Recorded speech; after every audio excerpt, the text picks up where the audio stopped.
Welcome back, everyone. Thank you so much for joining me today for another Morgan Dollar Mondays with Massabesic Gold and Silver. If this is the first time you're joining us, welcome. Thank you so much. Please consider subscribing to our channel. We do a Morgan Dollar Monday every Monday.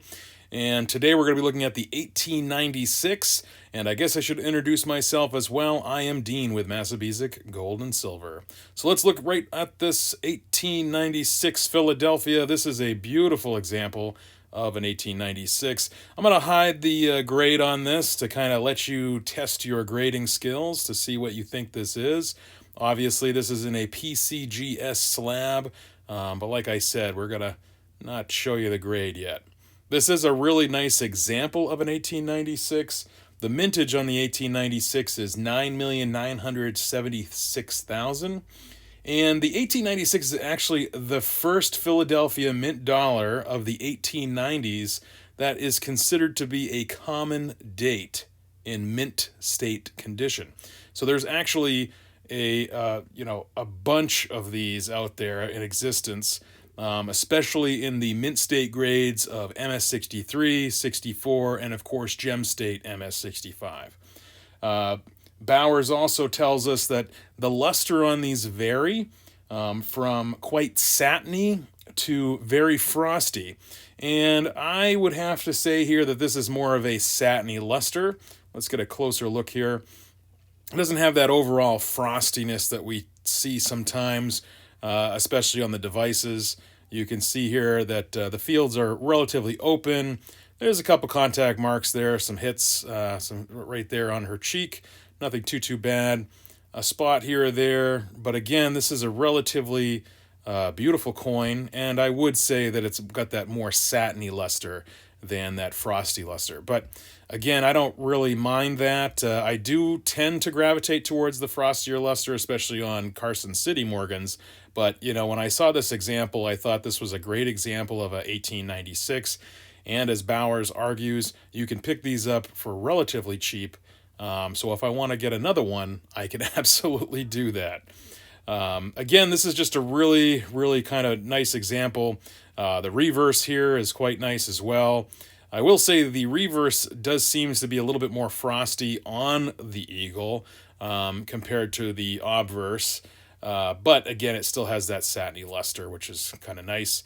Again, the fields are all open here. There's no toning. This is a nice original coin. You can see that there are some contact marks, but again, nothing too distracting.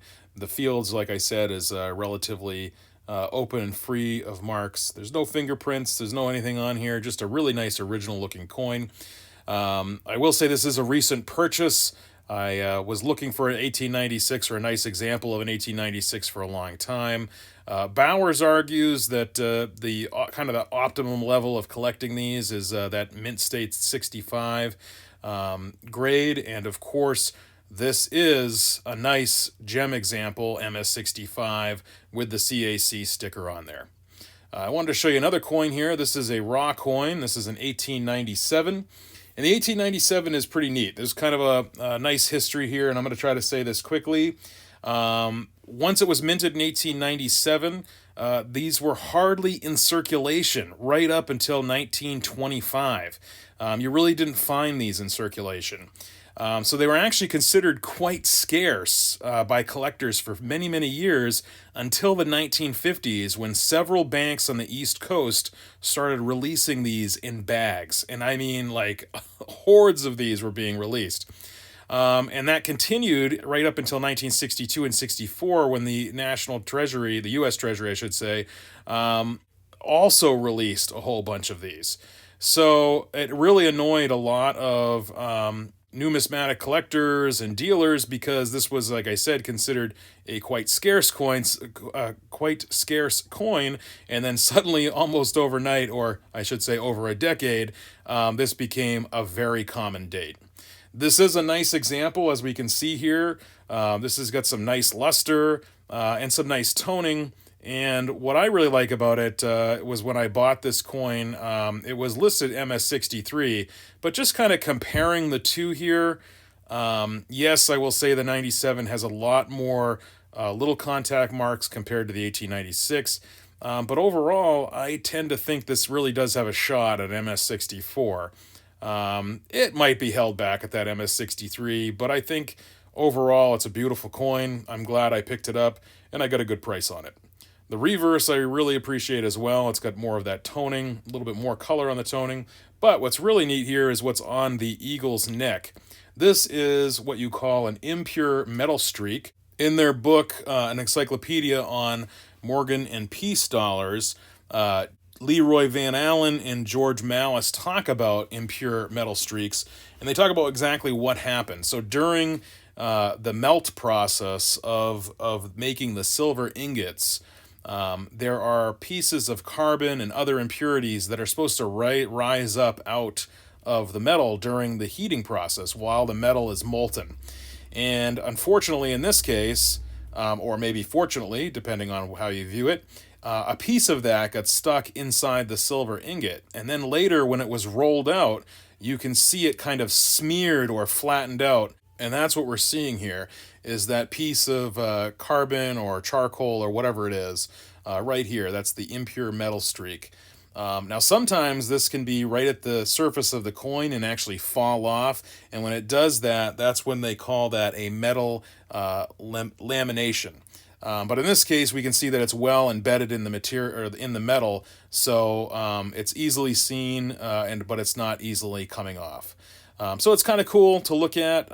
It's fun to kind of, notice it and study it a little bit and understand the minting process. And it's just fun. This is just a really nice coin and a nice example.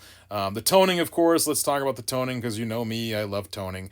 I really enjoy this peripheral toning. There's a hint of color here and there, but nothing too fantastic. But again, this is just a kind of a nice toning. I'm assuming this came from being in maybe an old holder, or perhaps more likely an old album. So you can kind of get that peripheral toning there from being in that album. But it's nice. It seems original, doesn't seem to be artificially toned in any way. Again, really nice luster on this coin. And these are usually, according to Bowers, to be well struck, and they always have a nice luster. Anyway, so I hope that you enjoyed today's video. I hope you learned something new about impure metal streaks, and I hope you keep coming back and checking out my channel. Until we meet again, stay safe and enjoy.